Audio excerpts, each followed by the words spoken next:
Yeah, so basically came from SoCal to Phoenix, and that was about it today. It was not too eventful. I mean, it was a smooth drive, a little bit of traffic, a little bit of slow and go, but wish I was driving more, 330 miles, and that was about it. I'm hoping that things go smoothly this week, and I could finish the week out with 6 long distance loads. So I'm in Phoenix, Arizona, and this is what the skies look like. This is Tuesday at about 5 p.m.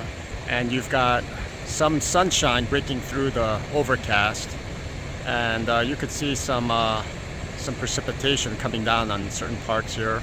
But this is what the skies look like here, And strange thing is even though the sun is covered, it is hot, hot, hot, hot.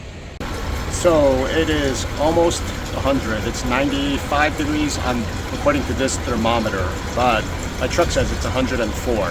That's right. You know what time it is. It's time for Business Bites. Business Bites. So for this week's Business Bites, I'm going to talk about an idea I had regarding food. A lot of people prep food for the coming week. When it comes to especially truck drivers, we like to prep food so that we're not spending tons of money buying food while we hit the truck stops, and also eating a little bit healthier. So anyway, the Business Bites idea is setting up a company that serves a local area, a region, that you provide prepped food for. So you would build an app, and your customers would see on the app what you have available during that day. It could be something as simple as chopped onions and cilantro and tortillas, because they might have the meat, they might not have, cilantro and onions. Or you could provide the whole thing. So they can pick and choose, click what they want from you, basically. And what you would do is, give yourself like about a day or 2 days where they would put in these orders, and you would go ahead and buy the ingredients, prep that order, and have it ready for their pickup. So it could be something as simple as partial ingredients, condiments, or things that you make well, whether it's like a dessert or your family or secret recipes that you have that people would actually pay to enjoy. And this type of food service, it's like basically a takeout restaurant plus a takeout food prep or kitchen prep idea that people could utilize in their everyday lives. So you're talking about, you're busy, you want to cook, you trust these people that could prep your ingredients for you, and they prep everything. You stop, pick it up, go home, prepare the meal. Everything's already chopped, everything is, you have no time. You want good quality like a home cooked meal type of setting. You want to invite some people over or a date over to your house, and you want a good quality home cooked style meal. They prepped everything, or they've made everything. You just pick it up, bring it home, serve. Or you have a week in your truck like a truck driver, and you want to prep a bunch of stuff, but at the same time, when you're doing a reset or you're at home, you don't want to sit there wasting a lot of time working in prepping your meal sometimes. So you contact that service, and they go ahead and pre-prep your meals so you could put it in your truck fridge, and then when it's time to eat, you just either prepare it or microwave it or whatever it is. It's going to be easier to serve yourself. So this business idea is having a kitchen and basically a service window with enough storage area for a lot of different types of foods, and it's your call if you want to have an existing restaurant that's doing takeout like this on the menu, which might be easier to do because you buy a failing restaurant that's in the middle of nowhere. Maybe the location was horrible, but this concept isn't about a good location for a wide customer draw that are like I'm talking about, where there's a lot of foot traffic or driving traffic that is going to see your sign and come by and sit down and eat, like a dining place, but you can go ahead and do most of your business through the app and go ahead and draw the people to your location, even if you're in the middle of nowhere, because the quality of your food should be good enough to draw those people in. It'll take a while to build up your customer base, and but I feel like once you get going with this, as long as you can provide food and meal prep stuff and food prep stuff and even finished meals that people like and that people would pay for, it makes so much sense to do this. It'll take some time to build over time, right? You maybe start with 10 customers, 15 customers, and eventually it should gain momentum. And it'll take probably a long commitment. And you gotta love cooking. That's one of those things. Maybe your personality is you don't have that personality of a restaurant owner, but you just love to cook. And for people that get bored easily, but they love cooking, you could change your menu, all day long, You can do different themes. You can have your base items that you provide all the time, and then you can go ahead and splash this, splash that, and most of the ingredients you're gonna buy and prep as you go. And you can do your costing and your pricing and everything on each individual event or menu item that you have. So food for thought. No pun intended. Well, yeah, pun intended. But interesting, right? You can do so much with this idea. This is just a basic level that I talked about. But yeah, hopefully this helps you think. And for a lot of the introverted people that love creating in their kitchen, and they don't want to be bogged down with having to interact with so many different people and people complaining, all that stuff. You can probably minimize a lot of that and just concentrate more in the kitchen. You will have interactions when people come to pick up the food. So you won't be completely detached, but maybe even those things, there may be workarounds for that. So anyway, I wanted to share this idea. Yeah, hopefully it's a good starting point or discussion point if you ever thought about an idea like this. So are you getting ready for the future? Because the future is going to be completely different than what we're used to. I keep talking about AI, and you know what? AI is really, really scary.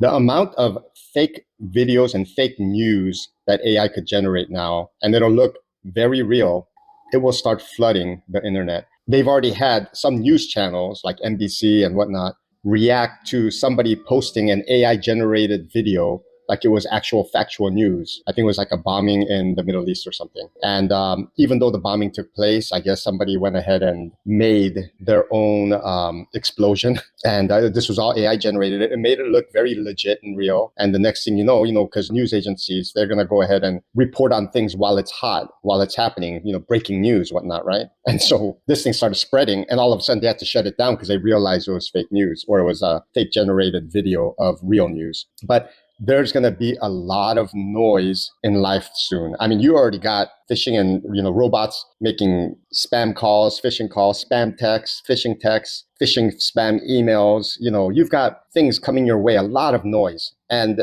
we're going to have to be on top of the game. There are so many innocent people that are getting scammed right now because they can't differentiate what's real and what's not. They don't have that layer of caution to decipher. Especially like people that are a little bit more vulnerable, like elderly people that aren't keeping up with technology.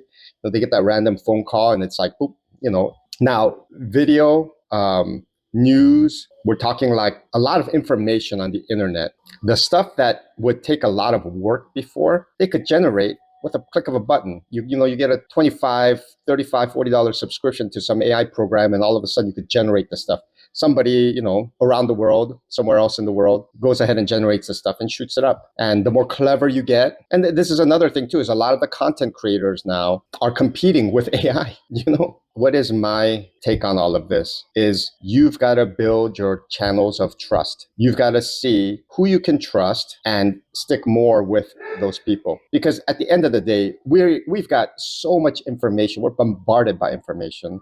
Even the amount of channels and content creators we can watch on a given day, we're going to have to choose how we spend our time. When you turn on your TV, your Roku, your cable channel, whatever you're looking at, you've got like literally hundreds, if not thousands of options to watch stuff, especially through YouTube and, Netflix and streaming services and whatnot. So we already have a lot of noise, and we have to sift through all that noise. We have to filter that noise and basically find what's a credible source and how we're going to get content, how we're going to get information, news, and how we're going to be entertained or relaxed or whatever, And so I think there is going to be more of a diversification of content creators and people. And, people that build a loyal following, which is going on already right now. But you're going to have a lot of garbage content out there that's just all AI generated. And don't get me wrong, it's not really garbage because it's going to look legitimate. It's going to look clean. It might look more polished or better than real stuff, and it might be even more entertaining or eye-catching. Or, if people are into like, skin and flesh and stuff like that, they will probably, have perfect human beings showing up on those things and, catching people's attention. And at a certain point, I don't know what's going to happen in the future. I don't know if there's going to be legislation or if there's going to be some way to like kind of control this, but it's just going to grow exponentially. If we don't, as a society, do something to curtail the explosion of AI information content and noise, it's just going to bombard us. It's going to take people's efforts as much as it did before. It's with a click of a button, or like you even tell the AI to program something where it'll trigger the AI to mass email, mass this, mass call, whatever. It's scary now. It's scary. And we have to be careful which way we as a whole are steering the ship, because either we have to help guide the direction that it's going, or if we don't like the direction that it's going, we're going to have to know how to defend or protect ourselves from the negative things that will come our way, our family's way, our kids' way, our parents and,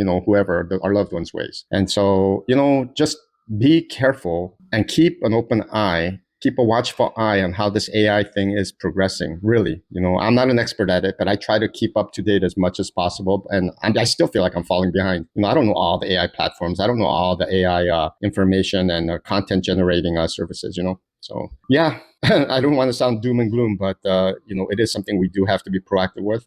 At least keep up with what's going on by listening to people that are talking about it from time to time.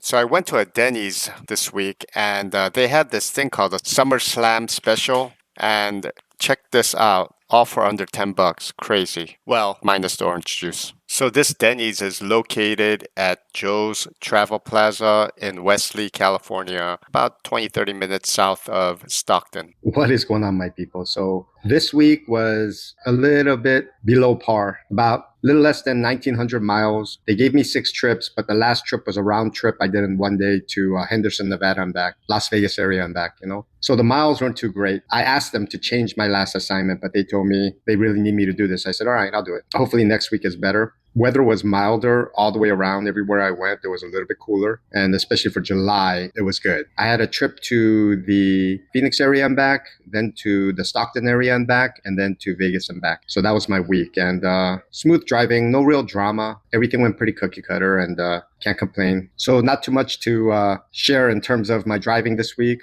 I could have used more miles and whatnot. But at the end of the day, I ended midday Saturday, which was great. And, can't complain about that. So when you start on a Tuesday, at least, So, yeah, thanks for following me on this journey. God bless all of you. If you're a driver out there, stay safe, stay cool, peace. And until next time, cheers.